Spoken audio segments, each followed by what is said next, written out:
السلام عليكم. يلا نبدأ أخبارنا سريعة من داخل الفارس الأبيض نادي الزمالك. نادي الزمالك بيسعى هذه الأيام في اتمام الصفقات الجديدة.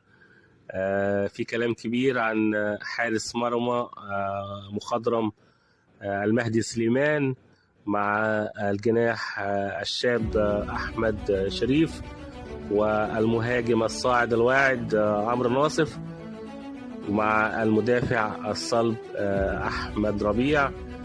لعيبة جديدة داخل نادي الزمالك وسكواد نتمنى له التوفيق وتجربة جديدة داخل نادي الزمالك بقيادة الفارس الجديد جون أدوار من دعم وجمهور نادي الزمالك وإدارة. نتمنى له التوفيق ونتمنى يعني نشوف صفقات قوية، وهسيب لكم التعليقات في هذا الفيديو.